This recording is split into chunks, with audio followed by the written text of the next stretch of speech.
আসসালামু আলাইকুম। এটিএন বাংলার প্রতি ঘন্টা সংবাদে সবাইকে স্বাগত জানাচ্ছি ফাতিহা শাফি। বাংলাদেশের জুলাই গণ অভ্যুত্থানে জীবন উৎসর্গকারী সাহসী তরুণ আবু সাইদের গল্প বিশ্ববাসীকে গর্বের সাথে শুনিয়েছেন প্রধান উপদেষ্টা doctor Mohammad Yunus.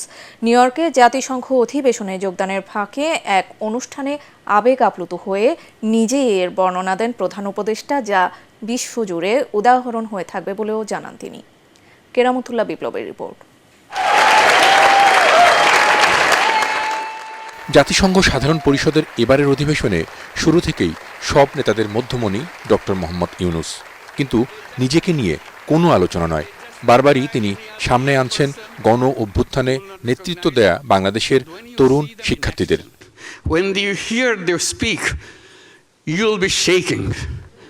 They shook the whole country.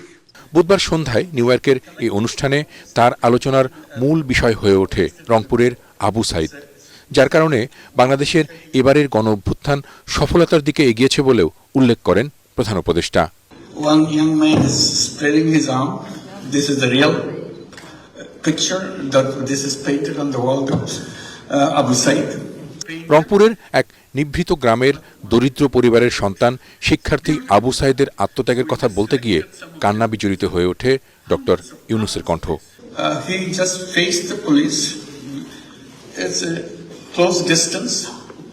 He's aiming the gun at him. He just stands there, shoot me. So police actually shot him. And he's shaken a little bit.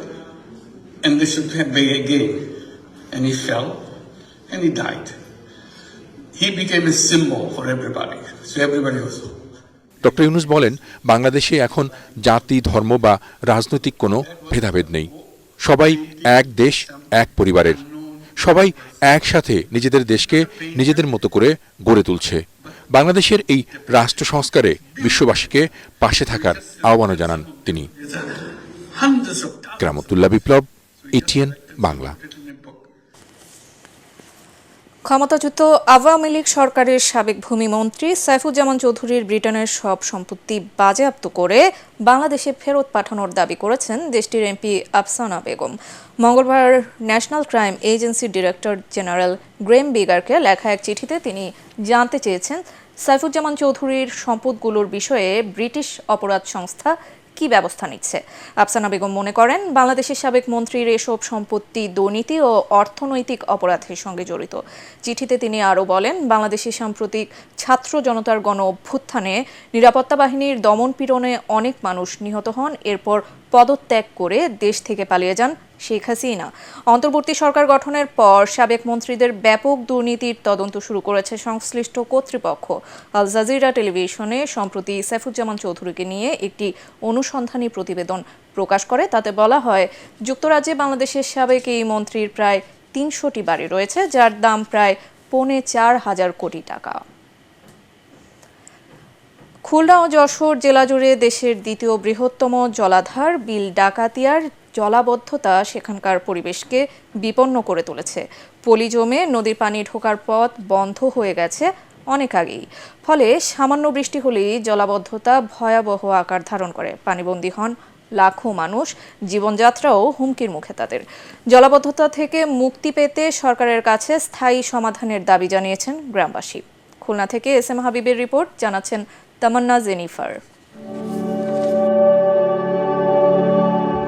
একসময় কৃষিজীবী মানুষের আশীর্বাদ ছিল বিল ডাকাতিয়া।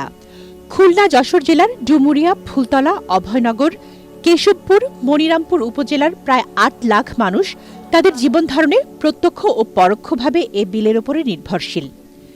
এই বিল ঘিরে গড়ে উঠেছিল কৃষি নির্ভর অর্থনীতি। তবে নদী ভরাট সহ জলাভূমি দখল হয়ে ৮০-র দশক থেকে বিলে সৃষ্টি হয় জলাবদ্ধতা। ফলে বিলের জমির প্রায় অর্ধেক সারা বছর পানিতে ডুবে থাকে। আমরা এই ৪-৫ মাস পানিবন্দী রয়েছি। তা নারায়ণ বাবু ছিল, সে তো কোনো কাজ করিনি আমাকে। থাউনেন না, বাথরুমে যাওনেন না, কিছু না, অসুবিধাই আছি জবর। এখন পর্যন্ত সে গেট নিষ্কাশন হয়নি, এই পানিবদ্ধতা থেকে যায়। নিজেকে ঘরে খাওয়ার নেই, তারপরে যেখানে এই গরুগুলো থাকে সেখানে জল উঠে গেছে। বড় কোনো নদীর সাথে সংযোগ করে সেইখানে গেট করলে এই পানি নিষ্কাশনের ব্যবস্থা হবে। এদিকে বর্ষাকালে উজান থেকে আসা পলি জমে বিলে আটকে থাকা পানি নেমে যাওয়ার পথও গেছে বন্ধ হয়ে। পানি নিষ্কাশন করার জন্য রাত দিন কাজ করছে পানি উন্নয়ন বোর্ড বলে জানিয়েছেন কর্মকর্তারা। এই 300 মিটার জায়গার মধ্যে কিন্তু আমার অনেকগুলো ইকুইপমেন্ট, মানুষ সবাই কাজ করতেছে। আমরা চাচ্ছি যত দ্রুত চ্যানেল পরিষ্কার করে দিতে পারবো। পানিটা নামাতে পারলে অন্তত কিছু পানি নামে যাবে। এই জলাবদ্ধতা নিরসনে পানি উন্নয়ন বোর্ড নানা প্রকল্পে কোটি কোটি টাকা খরচ করলেও তাতে সমস্যার স্থায়ী সমাধান মেলেনি। উজানের পানির প্রবাহ নিশ্চিত করা না গেলে এই সমস্যার সমাধান তো হবেই না, বরং জনদুর্ভোগ দিন দিন চরমে পৌঁছাবে বলে মনে করেন সংশ্লিষ্টরা।